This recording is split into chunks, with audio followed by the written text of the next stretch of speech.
हैं डीएसपी, यानी इस राज्य में 64 डीएसपी का प्रमोशन किया गया, जिसमें 40 वो बिहार से थे। तो अगर आज भी अगर उन्हीं का प्रमोशन करना था, उन्हीं को अगर सम्मान देना था, तो हमारे लहू बहाने की क्या आवश्यकता, हमें बलिदान देने की क्या आवश्यकता थी, क्या आवश्यकता थी हमें शहादत देने की।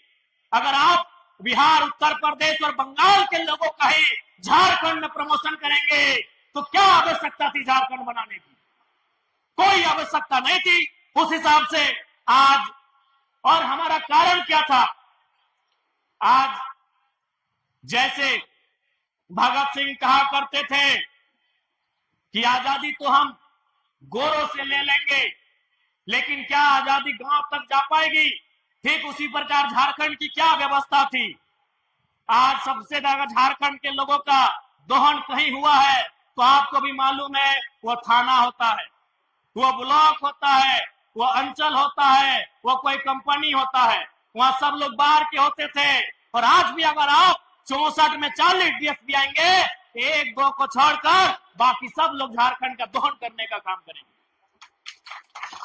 हमारी लड़ाई वही थी, झारखंड लड़ाई का असल स्वरूप भी वही था। महाजनी प्रथा, सामंतवादी प्रथा और पुलिसिया जुल्म भी था। आज हमारी दमयंती दीदी ने सिद्धू कान्हू के होल विद्रोह का जिक्र किया। होल विद्रोह को पढ़िए, उसमें जो लिखा है कि विद्रोह का कारण क्या था, उसमें एक कारण पुलिसिया जुल्म भी था। क्योंकि उस समय अंग्रेजों की पुलिस थी, और आज जो हमारे राज्य के लोग नहीं है, वो ज्यादातर यहां आकर बड़े बड़े पदों में अपनी सेवा दे रहे हैं। इसलिए आज भी उनकी सोच नहीं बदली है। वो खाते हैं हमारा, कमाते हैं हमारे राज्य में, लेकिन जब उन्हें सेवा करना पड़ता है, जब उन्हें लोगों का भला करना पड़ता है, वो कभी इस बारे में सकारात्मक नहीं सोचते हैं। ये किसी से नहीं छुपा है। आज क्या व्यवस्था है इस राज्य की, आपसे छुपा नहीं है। आज सरकार के संरक्षण में खुला कोयला लूट रहा है, खुला बालू लूट रहा है। आज अब कल का ही अखबार पढ़िए, उसमें स्पष्ट लिखा है, नामकुम थाना है ना, नाम बोल रहे कौन थाना है? नहीं, यहाँ नहीं, एक नामकुम थाना रांची में एक अवैध बालू लदा हुआ ड्राइवर सीधा दरोगा को ही चढ़ा दिया। ये कल की घटना है। ये स्थिति है हमारे राज्य की, ये परिस्थिति है हमारे राज्य की।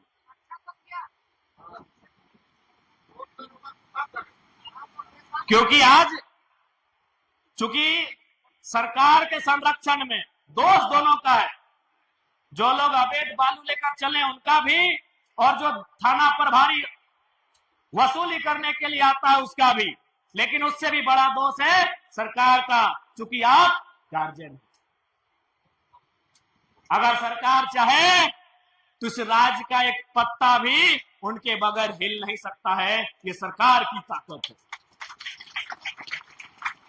लेकिन आज चूंकि सरकार के पास विजन नहीं होने के कारण, सरकार के पास दूरगामी सोच नहीं होने के कारण आज ये परिणाम हम देख रहे हैं। इसलिए आज आप सभी से आग्रह होगी कि राजनीतिक चेतना को, अपने वोट के अधिकार को मजबूती से जानने की आवश्यकता है। आज ये वोट का अधिकार ही है जो हमारे जीवन की रेखा को, जो हमारे आज जो परिस्थितियां हैं उन्हें दूर कर सकती हैं। इसलिए आज आप सभी से, हालांकि अब समय बहुत है, लेकिन आज झारखंड को एक बदलाव के रूप में सामने आकर तैयार होना होगा। आज कोल्हान की क्रांतिकारी धरती में उपस्थित सभी से आग्रह होगा कि आज हमें पुनः एक बार अपने पूर्वजों के आदर्शों को, उनके पदचिन्हों को अध्ययन करने की आवश्यकता है। आज किन परिस्थितियों में उन्होंने झारखंड अलग राज्य की लड़ाई को बुलंद किया था, आज हमें उसे दोहराने की आवश्यकता है। आज अपने हक अधिकार के लिए लड़ने की आवश्यकता है। आज परिस्थितियां किसी से नहीं छुपी हैं। इस राज्य को बनाने के लिए हमने ना केवल अपना लहू दिया, हमने ना केवल अपना बलिदान दिया, हमने टाटा, टेल्को, टिस्को, यूरेनियम, न जाने कितनी जमीनों को भी देने का काम किया है। आज हमारे पास क्या है, आज हमारी आर्थिक स्थिति क्या है, आज हमारी सामाजिक स्थिति क्या है, ये किसी से नहीं छुपा है। आज किसी भी विभाग में आप चले जाए, एक छोटा से लेकर बड़ा कहीं भी आप चले जाए, आज भी इस राज्य को चलाने वाले जो लोग हैं वो हमारे नहीं हुए, जिस कारण आज ये परिस्थितियां हैं। और सरकार का ये वादा था कि हम अबुआ विषम अबुआ राज कायम करेंगे, लेकिन आज अपने वादे से भटक चुकी है। जब ये सरकार में नहीं थी और पूर्व की सरकार ने जो गलतियां की थी, चाहे वह स्थानीय नीति की बात हो, चाहे वह लैंड बैंक की बात हो, चाहे वह सीएनटी, एसपीटी और विल्किंसन कानूनों की बात हो, वर्तमान की सरकार ने कहा था कि उन कानूनों को हम जो झारखंड के हित में होंगे उन्हें सख्ती से लागू कराएंगे और जो झारखंड के अहित में होंगे उन कानूनों को रद्द करेंगे। तो आज कोल्हान की पावन धरती से मैं राज्य की सरकार को यह कहना चाहूंगा कि जो आगामी विधानसभा का सत्र चले, आप एक अध्यादेश लेकर आइए और सबसे पहले लैंड बैंक के कानून को समाप्त कीजिए। लैंड बैंक किसी कॉरपोरेट का नहीं, लैंड बैंक किसी सरकार का नहीं, लैंड बैंक यहाँ के लोगों की जमीन। आज जिस जमीन पर हम रसीद नहीं कटाने में सक्षम हो पाए, जिसे हम लोग सामान्य शब्दों में, सरल शब्दों में गैर मजरूआ कहते हैं, जिसे हम लोग सरना मसना की जमीन कहते हैं, जिसे हम लोग जहर खान बूढ़ा खान की जमीन कहते हैं, ऐसी जमीनों को सरकार ने लैंड बैंक बनाकर एक विशेष कानून बना दिया गया है, ताकि भविष्य में किसी उद्योगपति को, किसी अरबपति को वह जमीन कंपनी बनाने के लिए दे सके, जैसे कभी टाटा को दिया गया।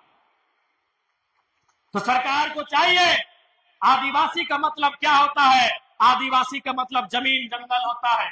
आप हमारी जमीनों को लूटने लगे हैं, इसलिए वर्तमान की सरकार को चाहिए कि आगामी विधानसभा का सत्र जो चलेगा उसमें अध्यादेश लाए और लैंड बैंक के कानून को निरस्त करें और उन जमीनों को जो रैयत आज कई वर्षों से, कई दशकों से जो तोड़ कर रहे हैं, उनके पक्ष में रसीद काटी जाए, ये नियम लेकर आपको आना चाहिए, तभी झारखंड और झारखंड की अस्मिता बचेगी।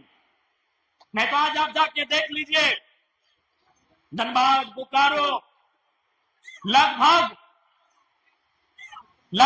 25% धनबाद बोकारो आज खंडहर बन चुका है, क्योंकि कंपनियों पर आपका नियंत्रण नहीं है। इन कंपनियों से हमने ईस्ट इंडिया कंपनी के नाम पर हम लड़े थे, लेकिन आज हमारी सरकार उसी के आगे नतमस्तक हो जा रही है। आज कई डैम का मामला है, यहीं इचाखर कई डैम का मामला है। आज उस डैम के विरोध में लाखों लोग खड़े हैं, लेकिन सरकार उनके विरोध को दरकिनार करते हुए अपने फायदे के लिए, अपने पूंजी के लिए उस डैम को, काम को आगे बढ़ाने का काम कर रही है। कई ऐसी योजनाएं हैं जो यहाँ के लोग नहीं चाहते हैं, लेकिन सरकार केवल अपने पूंजीपति साथियों को खुश करने के लिए लगातार उनको समर्थन देने का काम कर रही है। इसलिए आज इस राज्य की जनता को सोचने की आवश्यकता है कि 20 सालों बाद हमारा राज्य कहां होगा। आज जो जमीनें टाटा जमशेदपुर में, जो जमीनें टेल्को टिस्को में गई हैं, जो जमीनें आपकी उषा मार्टिन में गई हैं, जो जमीनें यूरेनियम के खान में गई हैं, आज 25 साल बाद सोचिए कि ऐसा अगर दौर चलता रहा तो झारखंडियों के पास कितना गांव बचेगा, कितने खेत बचेंगे, कितने खलिहान बचेंगे और कितने सशक्त झारखंड के लोग बचेंगे, ये सोचने की आवश्यकता। आज बिल्कुल आप रांची चले जाइए, प्रॉपर टाटा जमशेदपुर चले जाइए, आपको घुटन महसूस होगा कि वहां दिकुओं का राज हो चुका है। वहां कोई मूलवासी आदिवासी नहीं है, होगा भी तो 5% होगा, 10% होगा, और आने वाले 25 सालों में वही हाल हर एक जिला का होगा। क्योंकि सबसे बड़ी अगर संपत्ति कुछ है तो जमीन का टुकड़ा है, जिसे बचाने में वर्तमान की सरकार पूरी तरह सफल है, पूरी तरह सफल है। सबसे बड़ी संपत्ति एक इंसान की है, वो जमीन का टुकड़ा है, जिसे बचाने में हमारी सरकार पूरी तरह सफल है। आज रोजगार की बात करें, नौकरियों की बात करें, उसमें भी सरकारें पूरी तरह विफल हैं। ऐसा नहीं है कि हमारे राज्य में नियुक्तियों की कमी है, आज आउटसोर्सिंग के माध्यम से या टेंडर के माध्यम से इस राज्य में हजारों लाखों नियुक्तियां की जाती हैं, लेकिन वहां झारखंड के लोगों को दरकिनार किया जाता है। इसलिए आज झारखंड के लोगों को अपने अधिकारों के प्रति जागरूक होने की आवश्यकता है। और मैं सिंहभूम जिला के तमाम जेल कैंप पार्टी के सिपाहियों से कहना चाहूंगा कि चुनाव होने में 2029 अभी काफी समय है। अभी हमें जनता के मुद्दों के साथ खड़े रहना है।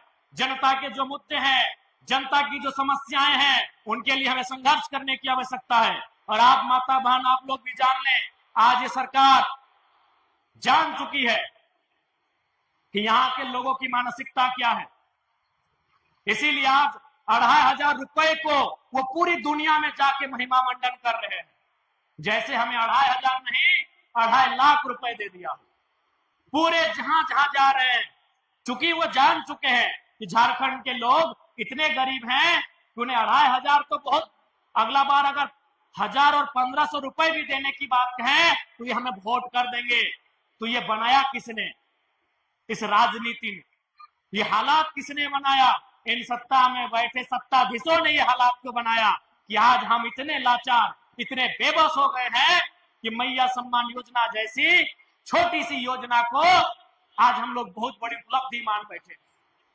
जबकि इसी राज्य में जो विदेश प्रदेश की कंपनियां हैदराबाद, गुजरात, महाराष्ट्र, राजस्थान, बिहार, कलकत्ता की कंपनियां आती हैं, करोड़ों रुपए का टेंडर लेती हैं और हमारे राज्य को उजाड़ कर करोड़ों का मुनाफा कमाकर फिर वापस चली जाती हैं। वहां हमारी सरकार का ध्यान नहीं है। इसी सरकार ने कहा था, अभी पहले टर्म में, ये तो दूसरा टर्म है, पहले ही टर्म में कहा था कि यदि हमारी सरकार बनी तो 30 करोड़ का टेंडर, 30 करोड़ का ठेका एसटी, एससी, ओबीसी आरक्षण के साथ देंगे। बताइए दिया क्या?